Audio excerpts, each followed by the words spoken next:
Layla and her husband, through hardship, brought their 3 children to America for a better life. But when her oldest son enrolled in school, he immediately began to struggle. As any mother would in her situation, she watched helplessly as he faced difficulties reading a language she herself was struggling to learn. Kevin, 19, his family was homeless and living in their car when the street outreach program found him. His mother had lost her job, leading to the family's eviction with nowhere but the streets to go. When Melanie started Head Start at Youth in Need, her mother should have been excited, soaking up the moment. Instead, she had no idea where she was most of the time. She's wrapped up in addiction, looking for her next hit. Jacqueline reached out to Youth in Need when she discovered that she was pregnant. While conditions at home weren't ideal, she knew she would be homeless once her parents learned of her pregnancy. Determined to help her 2 younger children avoid the same roadblocks, Layla enrolled them in Youth in Need's Head Start program. At the center, they provided comfort and security to their daily routine, while helping build a better understanding in their new home. They found everyday items labeled in their native language and classrooms filled with diverse students and teachers.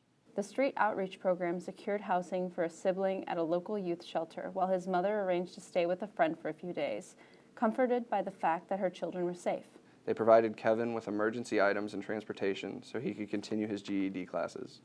His mother obtained employment and moved into an apartment with his sister. Kevin sees his mother and sister regularly and is excited to start this new chapter towards independence, thanks to the street outreach program. Sometimes workers would find her sitting in the waiting room with no scheduled appointment just because it felt safe. To this day, Lily still contacts Youth in Need, keeping them updated on her life. But she is now independent and mostly free of her childhood trauma.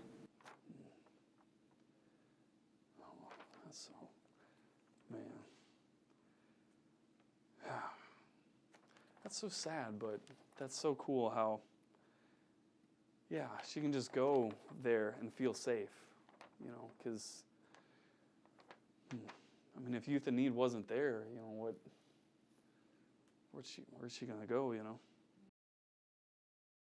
I have never heard of Youth in Need, but I think after reading these stories, it is really important, because without it, I don't know what some of these kids would do. They would be stuck in terrible, abusive situations. They might not have a place to stay at night. Youth in Need specifically obviously has made life better for people. And even if it's anecdotal evidence, I think that even the statistics of it would show that people are better because of Youth in Need.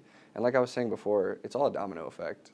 I mean, you need places like this, because then there's a wildfire of people who have a better life. Whether it's the new generation or people's minds are changed, or it's places like these that keep cities running. I think every city, every town, everywhere needs something like that for Youth in Need, literally. I mean, the name says it all.